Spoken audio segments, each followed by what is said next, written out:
Game of Thrones may have ended half a decade ago, but you might think it was much less than that. Part of that has to do with House of the Dragon, which isn't so much a spin-off as it is the TV equivalent of an annoying dinner party guest who doesn't understand when it's time to go home. Part of this is because the Game of Thrones ending was so cartoonishly inept that it stuck in the mind like blunt force trauma. But it's also because the cast keeps complaining about what a terrible time they had on the show. Both Kit Harington and Maisie Williams have questioned the series ending, not least the fact that Williams' character kills the Night King more or less unexpectedly. He couldn't have been that bad when some 100-pound girl came and stabbed him, Williams said at the time, while Harington opted for the more succinct, "I was mad that I wasn't the one who killed the king." Knights.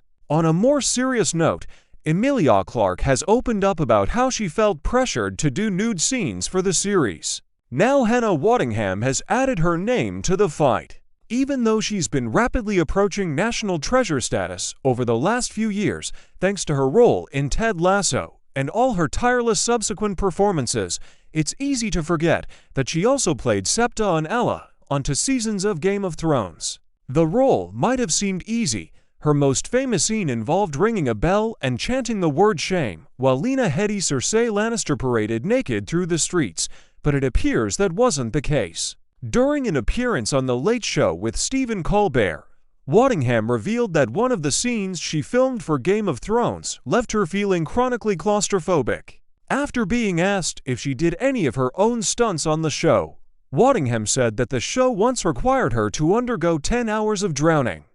Tied to a table with all these leather straps, she told Colbert about the scene where Cersei ties her up and repeatedly pours wine on her face.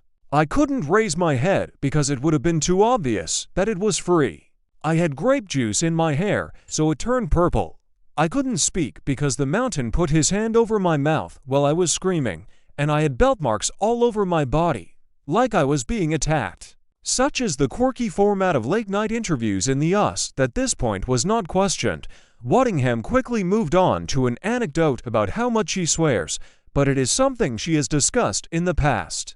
During a video interview with Collider a few years ago, she described the scene as, "Definitely, other than giving birth, the worst day of my life." It's interesting to watch Waddingham talk about this experience because it still clearly annoys her. In an interview with Collider, she singled out the director for his insensitivity, said she had to constantly remind herself that the production company wasn't going to let her die, mentioned that she had to seek help due to the claustrophobia around the water the scene left her with, and noted that her 10-hour drowning session only accounts for 90 seconds of screen time, but she remains strangely optimistic about it all.